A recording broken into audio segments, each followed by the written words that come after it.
Thanks for joining me this evening. We're going to talk about how to be more clear in our communications, how to improve our ability to be understood and to be recognized for the knowledge that we have.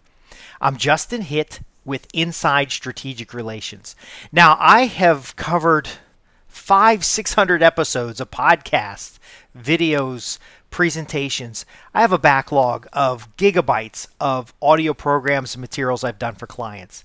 Yet I still want to be more clear and easy to understand.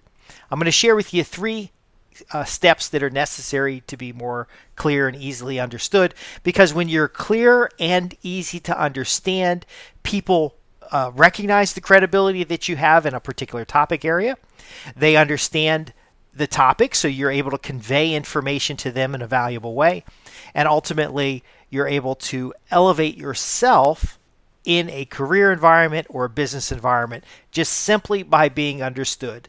Now, I don't know about you, but I've had it at times where I'm working with somebody and I say, well, could we approach this way? And they have no idea what I'm talking about, or they're unsure. And then we have a conversation and things don't really get more clear. They kind of get all muddled up. And I wonder to myself, is it that I don't know what I'm doing, or is it that a topic, and I'm not sure if you're the same way at times, but wouldn't it be nice to be more clear? Now, there are three key steps that improve your clarity, and it very often means to slow down and approach the presentation in a more methodical way.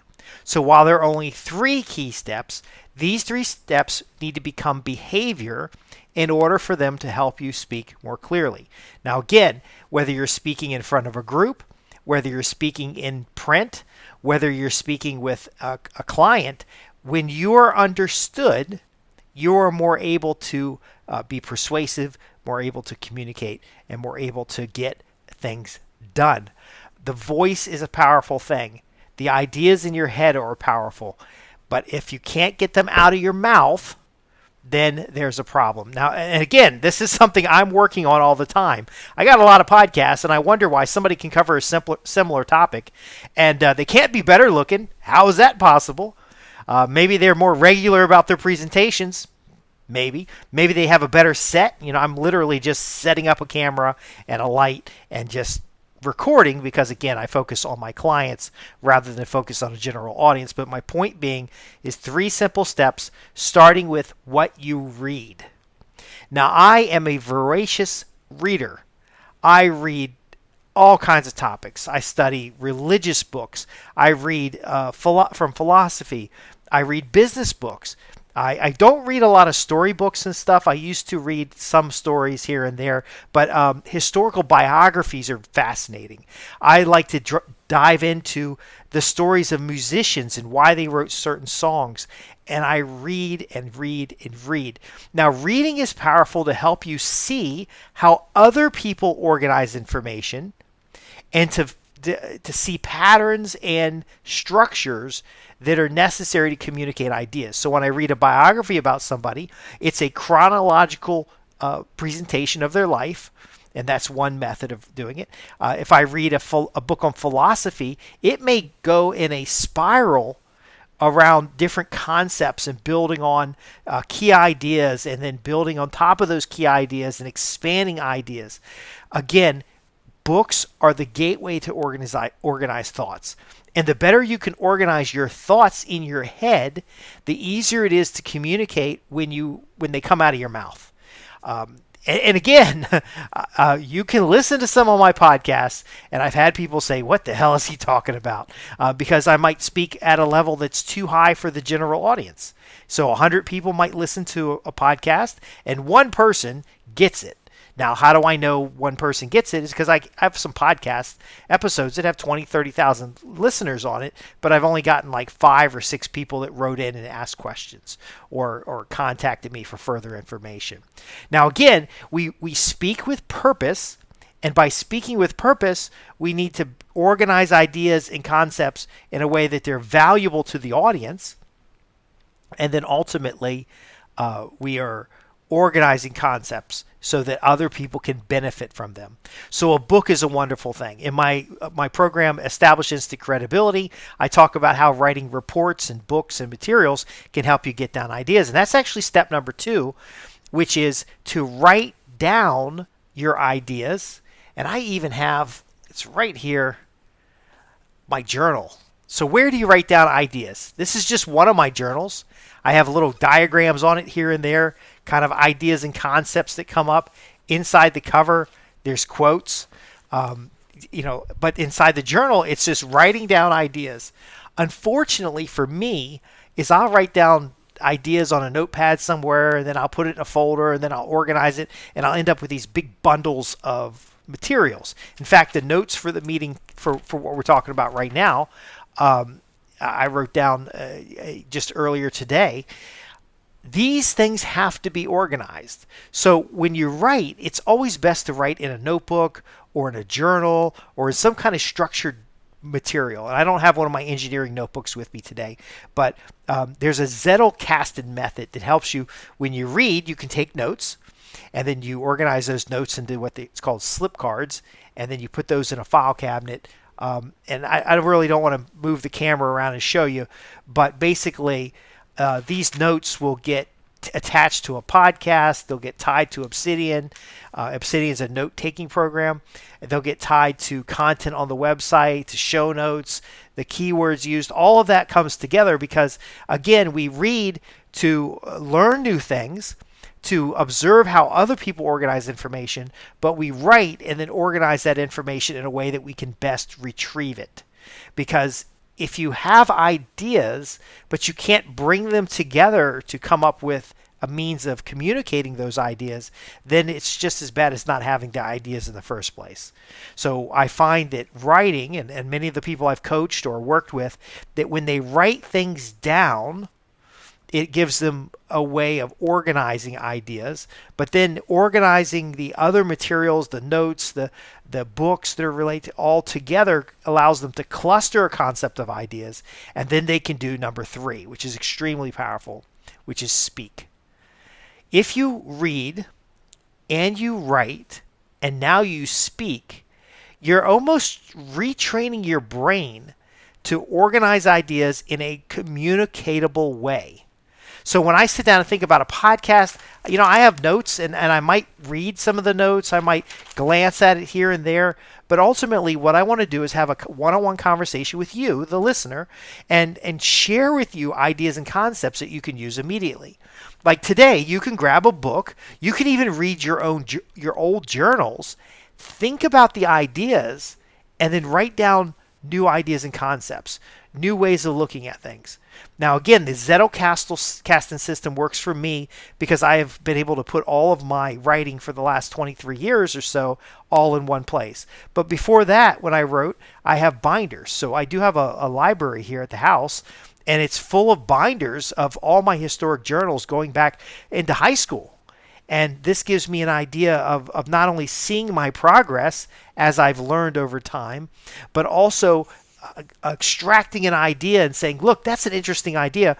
I want to expand on it. So I'm going to read some books. I'm going to write some articles. I'm going to now speak. Now, what's the value of speaking? Now, the best speaking is one-on-one with a live person. Now, again, with technology today, and we have newsletter subscribers in like 40 different countries, I can't always spend time one-on-one with people, but I will tell you that I don't mind doing it if it's engaging with a client, because it's good for me and it's good for you, because we can then work off each other's emotions. So if we're having a conversation and you're smiling and you're having a great time and you're asking questions, we can almost feed off each other and build on a topic. Again, we're building on the written and the organized ideas in our heads, using formulas and patterns, now conveying that. So what kind of platforms can you have to speak? Well, the one-on-one is something you should be practicing every day. But it depends on what you're doing. If you're a consultant, if you're a high-income professional, if you're an entrepreneur, you may want to do a podcast or at least webinars to engage with your audience one-to-many. This is very important from the one-to-many perspective. I mentioned earlier that the time is a limiting factor. So I can spend, it's 10 o'clock at night. I've got my notes. I've got a big cup of tea right here. It's herbal tea. I'm just chilling out, sharing a message with you on how to speak more clearly. I'm trying to articulate and practice what I'm asking you to do, which is, again, to read, to write, and then to speak the ideas and concepts. So I've read books over the years on organization. I watched a program today on organization, and then I wrote some notes down, and I decided it was an idea that would help you, because when you're more organized and you can more clearly communicate, you're able to store ideas that aren't ready right now, to articulate about those ideas, to mature them, and then share those ideas, whether you're persuading an audience, whether you're communicating in a sales presentation, or you're just giving instruction to your team. When you more clearly communicate, you get results. So again, how do we speak? Well, I'm a big proponent of Toastmasters International. As a member of Toastmasters International for many, many years, and unfortunately I'm in an area where there's not a local club, but Toastmasters gave me the opportunity to practice speaking on singular ideas for 5 to 7 minutes. Sometimes we do things called table topics where they'd ask a question and you might speak for 1 to 2 minutes. The key is we understand that presentations have a beginning, middle, and end. That's an organization structure. In fact, a lot of these little notes right here, look at this. This says brain, okay? If you want to improve the efficiency of your brain and the ability to use the information you can write, read, think, and report. And look at the little arrow here. When you think, you may go back and write about what you think, which leads you to read into more depth at a different position. You're a different person, but finally you're going to report on it. That's the speaking part. And so the concepts are the same. I wrote this note a long, long time ago, and this note this morning.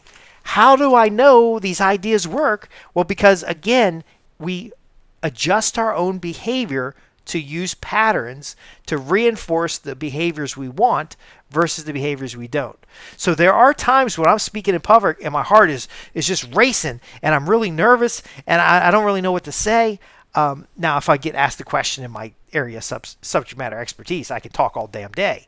But my point is, until I understand the audience, which might be the reading element, until I write down my outline, which is the writing element, which is the organization of thoughts, my speaking won't be as effective as it needs to be to get the results that we're looking for. So think about this. When you have an opportunity to speak in a meeting, could you spend 5 or 10 minutes to prep before the meeting to have a few notes available about what you might want to talk on? Could you be more productive in a telephone conversation by just jotting down the 2 or 3 things that you want to discuss in that particular call? So you can get on the call, you can get right to the point, move through the key points and ideas. Can you use journaling to write about your experiences, to immortalize your successes? That's something that's really important too. A lot of people use their journals. We wrote a big program about this. They use their journals to work out difficult times. But what about using your journal to capture and to really give texture to the successes you've had? Because I'll tell you something, a lot of these journals, I might have a rough week or something, and then I'll go through a historic journal and I'll find out that I've already had this problem before and I solved the problem. And you know what? There's some problems I might see that I've had for a while, and I solved those problems. But the emotions of the moment have distracted from the solutions that we have in our brain. So again, to speak more clearly and to articulate ideas and concepts, to persuade, to influence, to give instruction, these things come with practice using these 3 key steps. Again, we want to read a wide variety of books of subject matters we're both interested in, but I've actually read a large number of books that I don't give a damn about. I used to go to the library and randomly pick a book. Okay? I'd go to the card catalog, or I'd ask at the front desk, what are popular books today and what would you recommend? And some of the books I didn't read completely because they were idiotic and I didn't like it.